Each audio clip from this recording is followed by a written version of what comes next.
प्रातः स्मरामि खलु तत्सवितुर्वरेण्यं रूपं हि मण्डलमृचोधतनुर्यजूंषि सामान्यस्य किरणाः प्रभवादिहेतुं ब्रह्महरात्मकमलक्ष्यमचिन्त्य रूपम् प्रातर्नमामि तरणिं तनुवाङ्मनोभिः ब्रह्मेन्द्रपूर्वक सुरैर्नुतमर्चितं च सृष्टिप्रमोचनविनिग्रहहेतुभूतं त्रैलोक्यपालनपरं त्रिगुणात्मकं च प्रातर्भजामि सवितारमनन्तशक्तिं पापौघशत्रुभयरोगहरं परं च तं सर्वलोककलनात्मककालमूर्तिं गोकण्ठबन्धनविमोचनमादिदेवं श्लोकत्रयमिदं भानो प्रातःकाले पठेत्तु यः स सर्वव्याधिनिर्मुक्त परं सुखमवाप्नुयात् परं सुखमवाप्नुयात्। ॐ ह्रीं सूर्याय नमः। ॐ नमो भगवते सूर्याय नमः। ॐ ह्रीं घृणिसूर्याय नमः। ॐ ह्रीं घृणिसूर्य आदित्यं श्रीः। ॐ ह्रां ह्रीं ह्रौं सः सूर्याय नमः। ॐ घृणिसूर्य आदित्यो नमः। ॐ घृणिसूर्याय नमः। ॐ ह्रां ह्रीं सः सूर्याय नमः। ॐ हं खं खं खोल्काय नमः। ॐ ह्रीं तिग्मरश्मये आरोग्यदाय स्वाहा। भास्कराय जगद्धर्त्रे रवये सर्वसाक्षिणे त्वचामीकराभाय त्रिलोकीचक्षुपे नमः। जपाकुसुमसङ्काशं काश्यपेयं महाद्युतिं तमोरिं सर्वपापघ्नं प्रणतोऽस्मि दिवाकरम्। जय सूर्याय देवाय तमोहन्त्रे विवस्वते जयप्रदाय सूर्याय भास्कराय नमोऽस्तु ते। ग्रहोत्तमाय देवाय जय कल्याणकारिणे जय पद्मविकासाय बुधरूपाय ते नमः। जय दीप्तिविधानाय जय शान्तिविधायिने तमुघ्नाय जयायैव अजिताय नमो नमः। जयार्क जय दीप्तीश सहस्रकिरणोज्ज्वला जय निर्मितलोकस्त्वमं जितया नमो नमः। गायत्री देहरूपाय सवित्री दयिताय च धारधराय सूर्याय మార్తాండాయ నమో నమః ధారధరాయ సూర్యాయ మార్తాండాయ నమో నమః ప్రాతః స్మరామి ఖలు తత్సవితుర్వరేణ్యం రూపం హి మండలమృచోధతనుర్యజూంషి సామాని యస్య కిరణాః ప్రభవాదిహేతుం బ్రహ్మహరాత్మకమలక్ష్యమచింత్య రూపం ప్రాతర్నమామి తరణిం తనువాంగ్మనోభిః బ్రహ్మేంద్రపూర్వక సురైర్నుతమర్చితం చ సృష్టి ప్రమోచన వినిగ్రహ హేతుభూతం త్రైలోక్య పాలన పరం త్రిగుణాత్మకం చ ప్రాతర్భజామి సవితారమనంతశక్తిం పాపౌఘశత్రుభయరోగహరం పరం చ తం సర్వలోకకలనాత్మకకాలమూర్తిం గోకంఠబంధన విమోచనమాదిదేవం శ్లోకత్రయమిదం భానో ప్రాతఃకాలే పఠేత్తు యః స సర్వవ్యాధినిర్ముక్త పరం సుఖమవాప్నుయాత్ పరం సుఖమవాప్నుయాత్ ఓం హ్రీం సూర్యాయ నమః ఓం నమో భగవతే సూర్యాయ నమః ఓం హ్రీం ఘృణి సూర్యాయ నమః ఓం హ్రీం ఘృణి సూర్య ఆదిత్యం శ్రీః ఓం హ్రాం హ్రీం హ్రౌం సః సూర్యాయ నమః ఓం ఘృణి సూర్య ఆదిత్యోం నమః ఓం ఘృణి సూర్యాయ నమః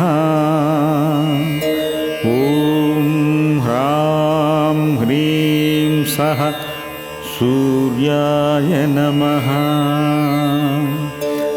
ఓం హం ఖం ఖం ఖోల్కాయ నమః ఓం హ్రీం తిగ్మరస్మయే ఆరోగ్యదాయ స్వాహా భాస్కరాయ జగద్దత్రే రవయే సర్వసాక్షిణే త్వచామీకరాభాయ త్రిలోకీచక్షుపే నమః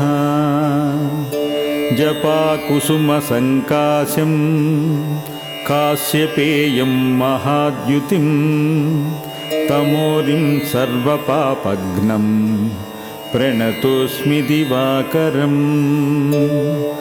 జయ సూర్యాయ దేవాయ తమోహంత్రే వివస్వతే జయప్రదాయ సూర్యాయ భాస్కరాయ నమోస్తుతే గ్రహోత్తమాయ దేవాయ జయ కళ్యాణకారిణే జయ పద్మవికాసాయ బుధరూపాయ తే నమః జయ దీప్తివిధానాయ జయ శాంతివిధాయినే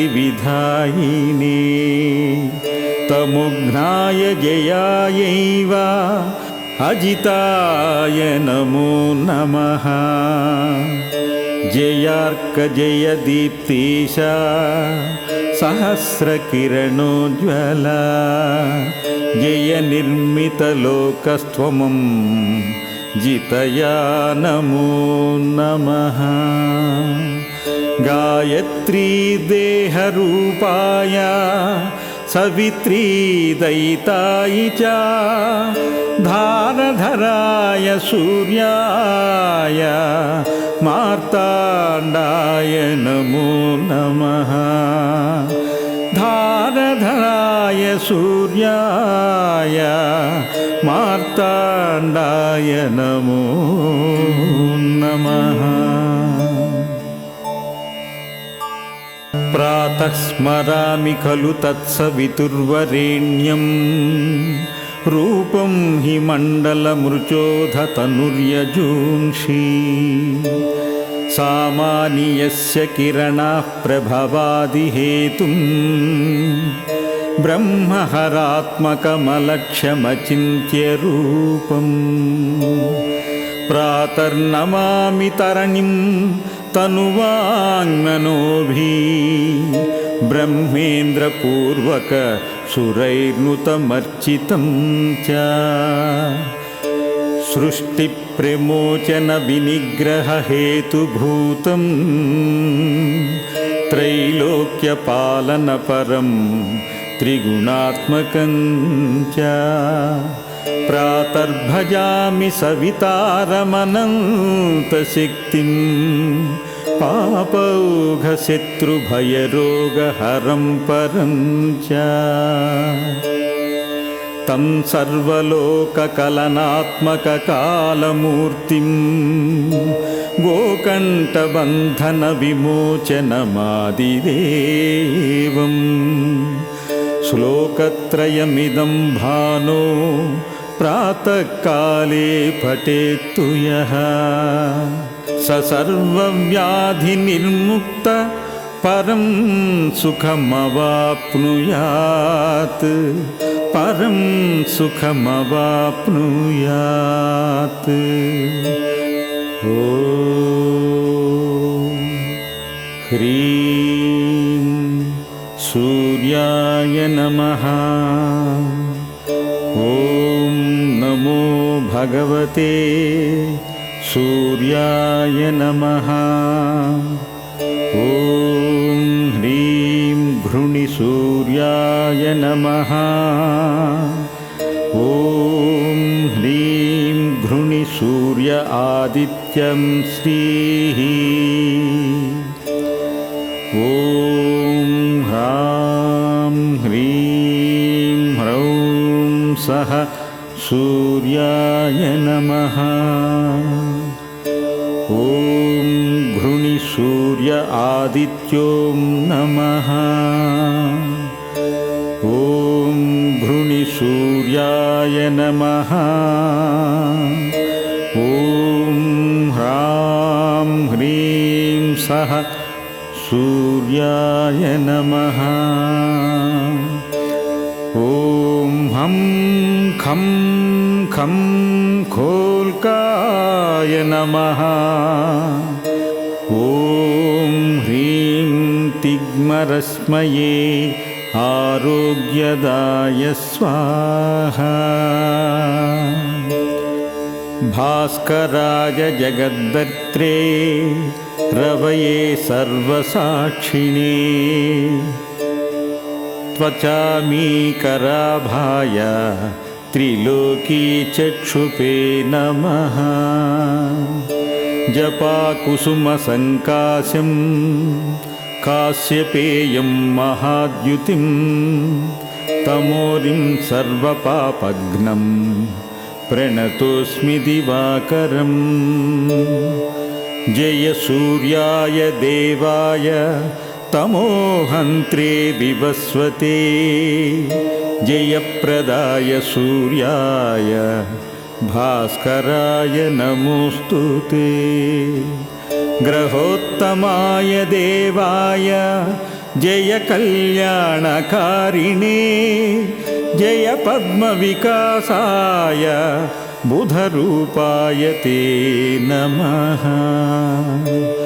जय दीप्तिविधानाय जय शान्तिविधायिने तमोघ्नाय जयायैव अजिताय नमो नमः जयार्क जय दीप्तीश सहस्रकिरणोज्ज्वला जय निर्मितलोकस्त्वमं जितया नमो नमः गायत्री देहरूपाय सवित्री दयिताय च धारधराय सूर्याय मार्ताण्डाय नमो नमः धारधराय सूर्याय मार्ताण्डाय नमो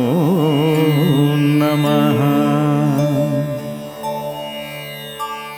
प्रातः स्मरामि खलु तत्सवितुर्वरेण्यं रूपं हि मण्डलमृचोधतनुर्यजूंषि सामान्यस्य किरणाः प्रभवादिहेतुं ब्रह्महरात्मकमलक्ष्यमचिन्त्य रूपम् प्रातर्नमामि तरणिं तनुवाङ्मनोभिः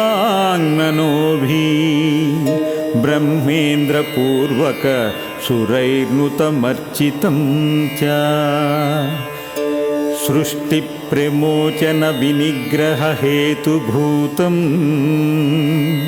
त्रैलोक्यपालनपरं त्रिगुणात्मकं च प्रातर्भजामि सवितारमनन्तशक्तिं पापौघशत्रुभयरोगहरं परं च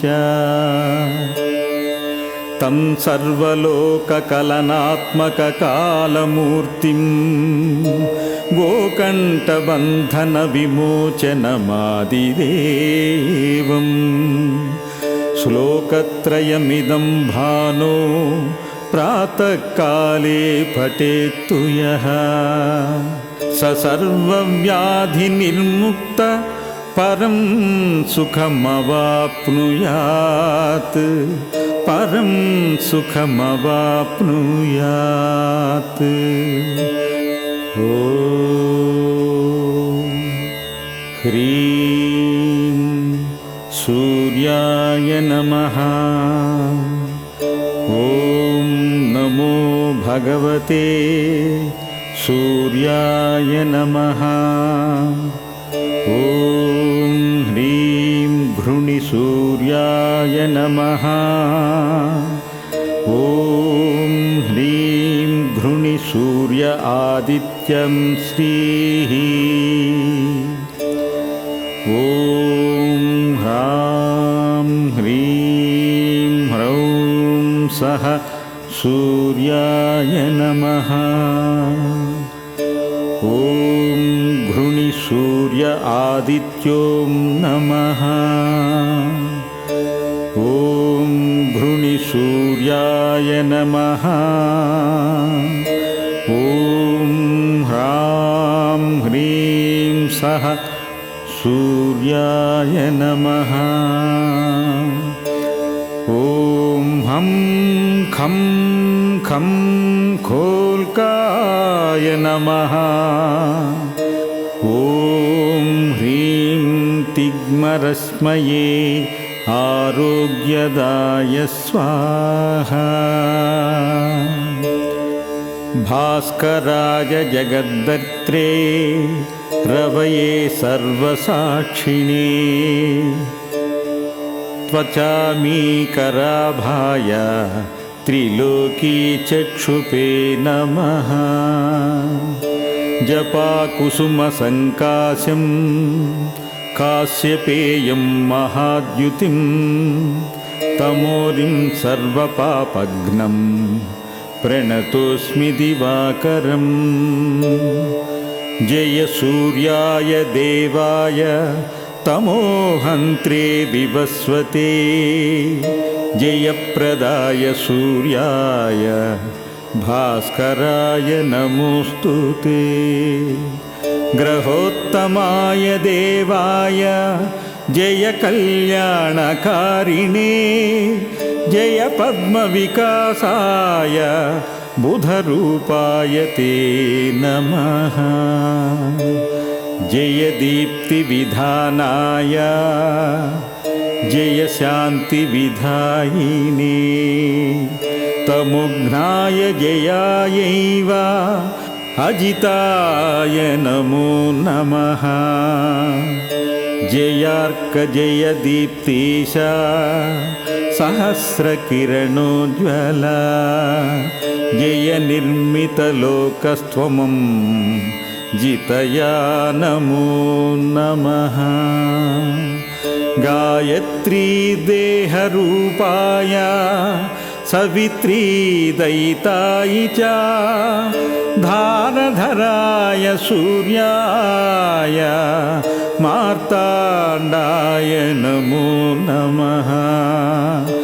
धारधराय सूर्याय मार्ताण्डाय नमो नमः।